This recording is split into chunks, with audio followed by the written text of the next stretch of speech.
What's going on, everybody, and welcome back into the channel. Brenden Schaeffer Fantasy Football here with another Fantasy Football mock draft. And this, I believe, will be the first time that we do a Superflex mock draft on the channel. I've got some requests that have come in for Superflex content, so we're going to test the waters with that this time and do a Superflex mock. Off the top of my head, I cannot recall the exact draft position. I think they wanted me to do it from the turn. If you're doing anything similar to this, a 14-person Superflex league, and you'd like me to draft from a particular position or even a more shallow super flex, most commonly you see 12-team leagues, let me know. I'm going to go from the 14 spot, though, here. I just kind of randomly chose that.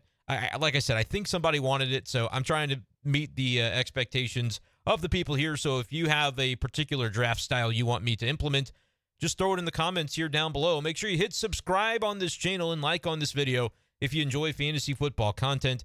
Excited about the mock drafts that we're putting out right now, but even more pumped to do some regular season content when that time comes, talking waivers and the lineup, start sit decisions, and more importantly than all of that, I think the backbone of a good fantasy season is good quality trade strategy. So we'll be talking a lot of trades on the channel as well this season. So hit that subscribe button if you'd like to be along for the ride. But let's go ahead and jump right into the video here as we get started with the sound.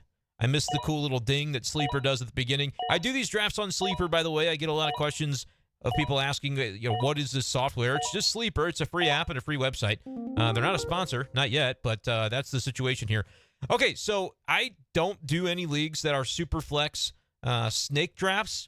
All mine are auction drafts because I feel like that's the most fair way to do it when it comes to Superflex, because everybody can decide how they want to prioritize the quarterback position. I did put a real draft that I did earlier this summer on the channel a week or so ago, I think is when we ran that draft, and went into how much people in Superflex leagues really overvalued the quarterback position, in my opinion. And so I tended to go pretty light at the spot in order to be as strong as I could be with my depth at running back and wide receiver.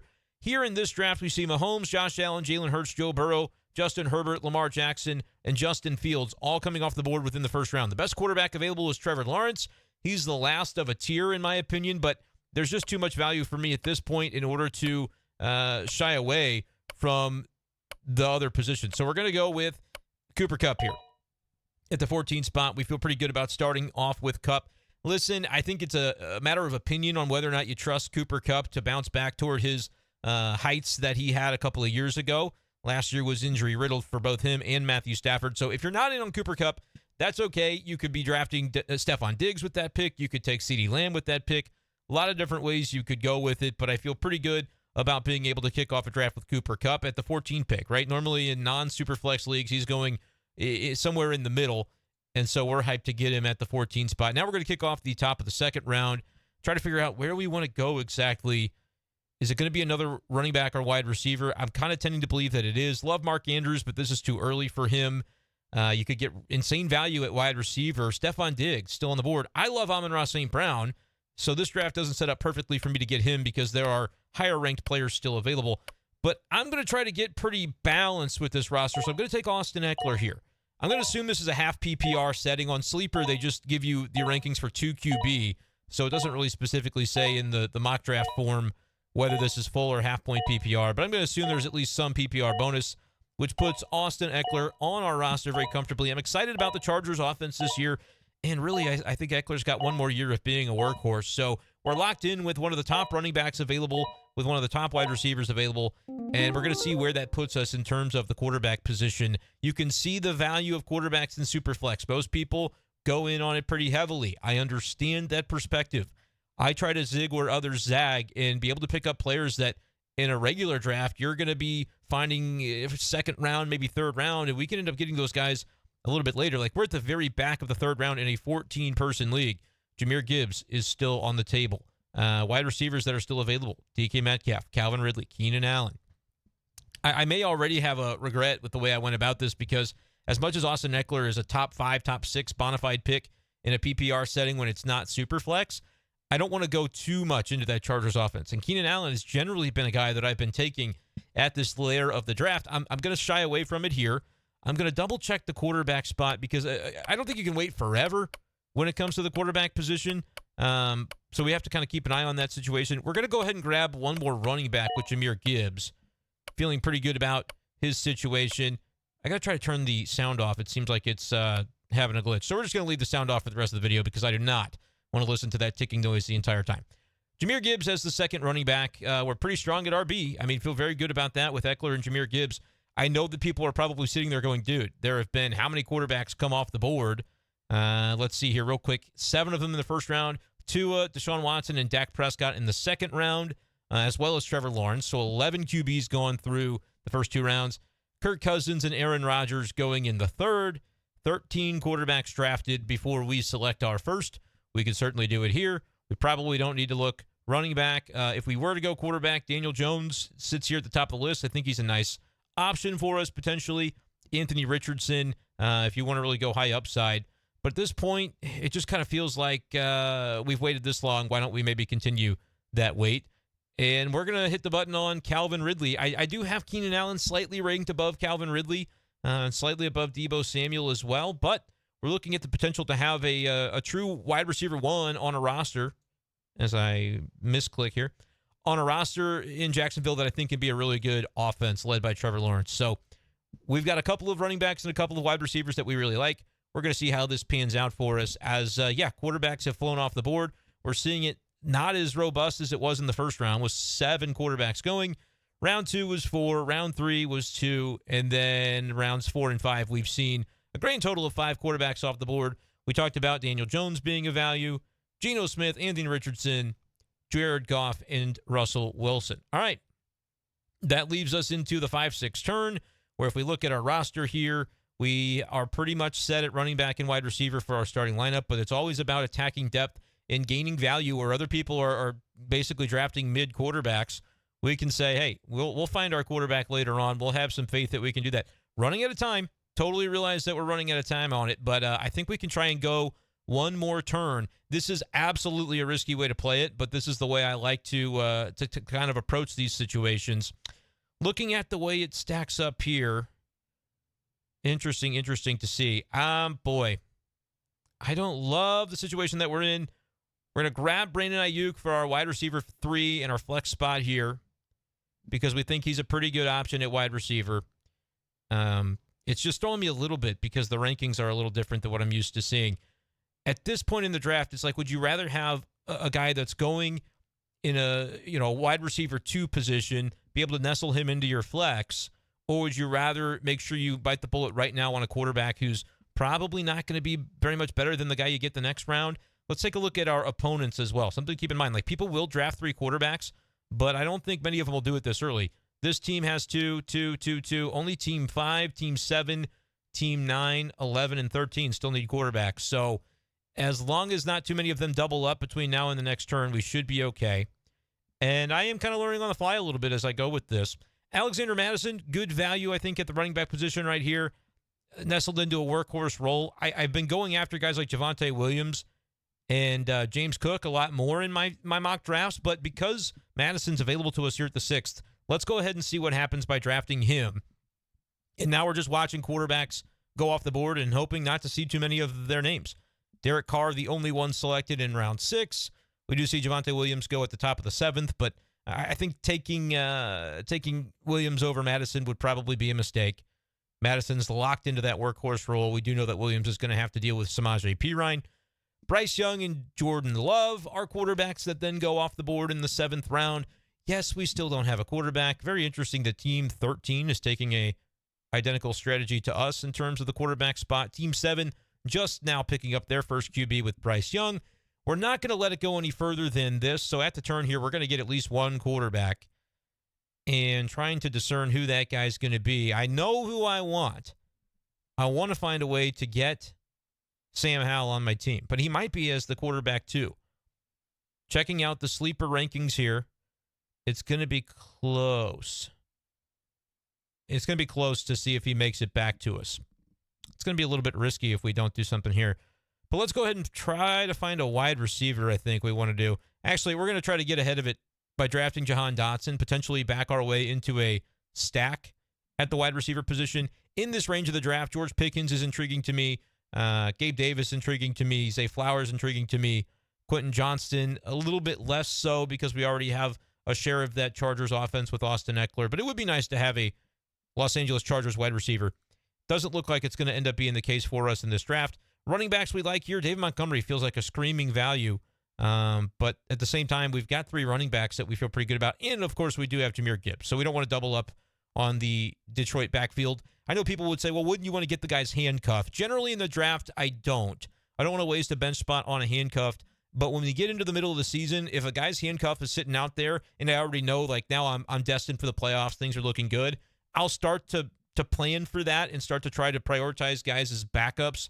But for the time being, I'm okay with where we're at.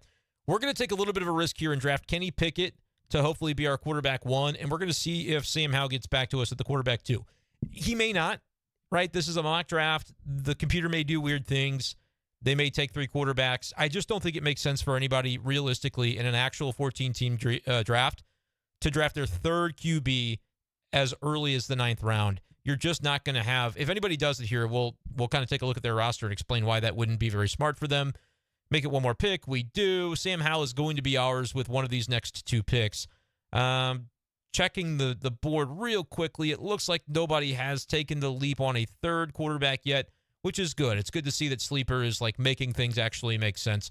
We're going to let the clock burn a little bit here as we figure out our next move, but we feel pretty good about the fact that we're going to be able to put Sam Howell, quarterback that we haven't seen a lot of at the NFL level, Washington Commanders starter. But Ron Rivera, like if you're seeing the hype around Sam Howell, he's talking him up a lot, basically saying, yeah, I don't know what I was thinking not starting this guy earlier last year. I didn't know he was this good. They're excited about him. And Jahan Dotson could be the wide receiver 1 with a huge target share there. So honestly, I'm fine with plugging in him over Brandon Aiyuk, and that just gives me Brandon Aiyuk and Alexander Mattison as depth or potentially as guys that I can trade to ultimately trade up into a better quarterback situation. Like, that's what we want to do. We've selected in the 8th and 9th rounds Kenny Pickett and Sam Howell, 2 young quarterbacks who are emerging talents who hopefully, if they pan out the way that their teams hope that they will, they're going to look better than they did last year in the case of Pickett. And Sam Howell will hopefully have that Commanders offense looking better than it has in recent years. And that ends up being a nice way to start with things. But we always want to improve. So the idea would be take Sam Howell or Kenny Pickett. Honestly, Sam Howell, I would hope to kind of stick it out with him as my QB2 all year. Let's say Kenny Pickett, we can pair him with somebody from our bench because of how solid the bench players are going to be because we didn't spend up on quarterback early. We can do those 2-for-1 trades to improve at quarterback as the year goes along. That's sort of the idea behind this draft strategy. Looking here now, we want to check out how many running backs we have. We've got 3. I'm assuming half PPR, so you want to stay solid at the wide receiver position as well. Courtland Sutton is the guy that does stand out to me as the best value, just because we know Jerry Jeudy is injured, and there's kind of some smoke that he's going to be out longer than just a handful of weeks. Like, this could be a half a season deal for Jerry Jeudy. And if that's the case, and if we're also buying the idea that the offense under Sean Payton in Denver is going to be better than the offense was last year with Nathaniel Hackett and Russell Wilson, then Courtland Sutton feels like a guy that's a pretty good value in the 10th round. There are some running backs going off the board now that I maybe wish I had a crack at. We're going to regret not getting Tank Bigsby or Jaylen Warren.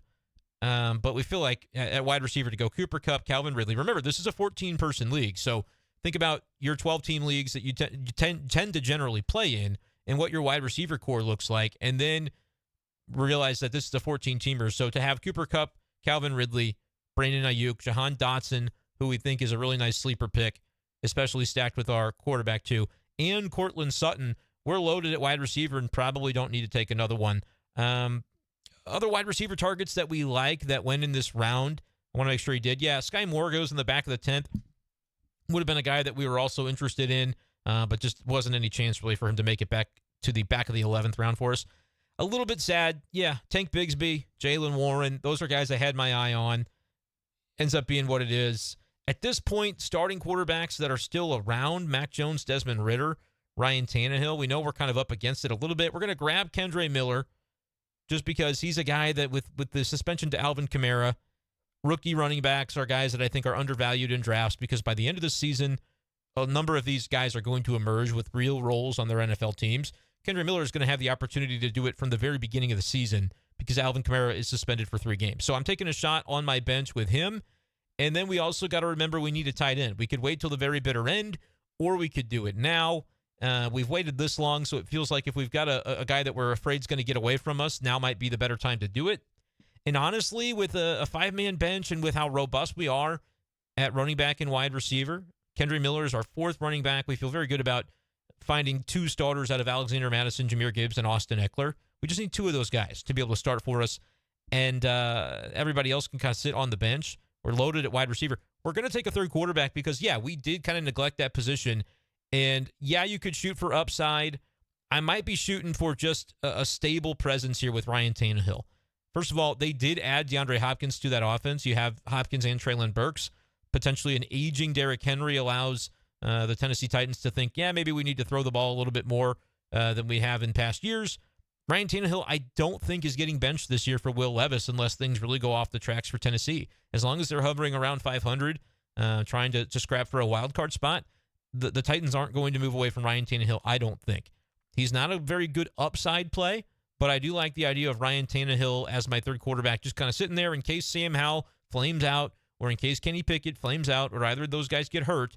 We're covered, and that's kind of where you want to be. Look, everybody was going goo-goo for quarterbacks in the early rounds. All of these teams spending prime picks on quarterbacks. We said, you know what? We're not going to do that. It's not like it's a 6-point per passing touchdown league. Yeah, you can start two quarterbacks, but we can still find guys that can get us a solid 14, 15 points a week. Kenny Pickett, Sam Howell. And I think both those guys can move around the pocket a little bit. They can run. They might get a few rushing yards, which can boost their floor. I think you're going to be okay with Kenny Pickett and Sam Howell to begin. I'm not saying that as the playoffs arrive, I still want that to be my tandem, but I think you can be all right with it. And just in case people were concerned, let's go ahead and get a guy that we know is a starter. Not a lot of upside for Desmond Ridder, in my opinion. Not a lot for Mac Jones either, and Baker Mayfield may not last the season. So we feel pretty good about what we want to do there. And we're going to take Deuce Vaughn as long as we don't get sniped by the clock. We do get Deuce Vaughn at the better end.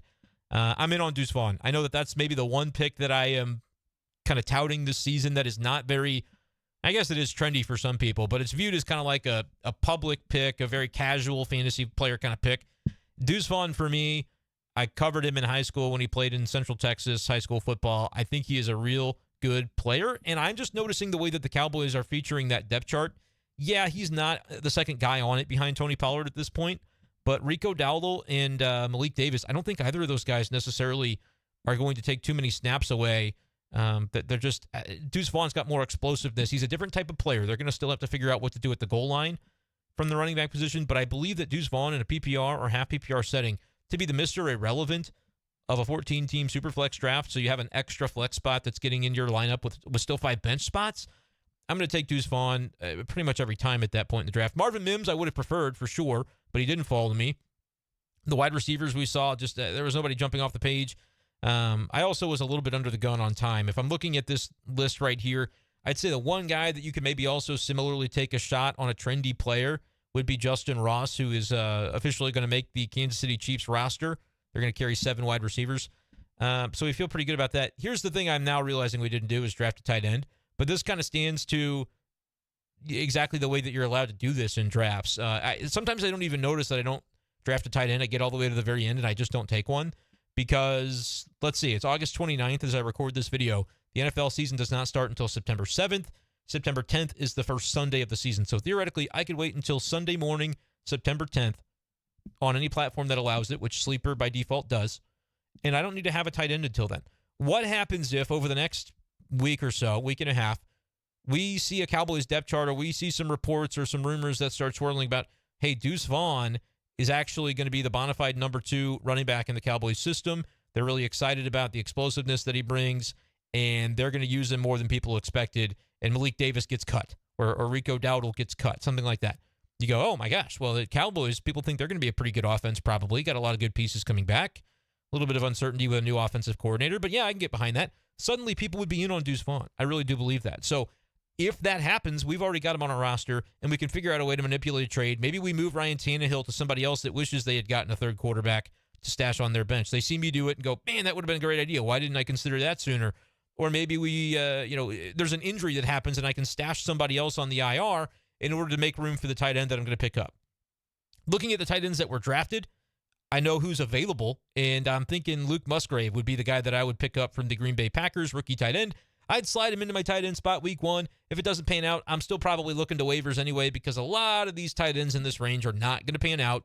That's just the nature of streaming the position at tight end, but it's not something that really scares me because what excites me is having running backs like Austin Ekeler, Jahmyr Gibbs, Alexander Mattison, who is going to have a workload for the Minnesota Vikings. Even if he's not as talented as other running backs, he's going to have an opportunity. They don't have an RB2 that they really trust. And then Kendre Miller, Deuce Vaughn are guys that we kind of roll the dice with and see, as rookies, do they have a role early on with their teams?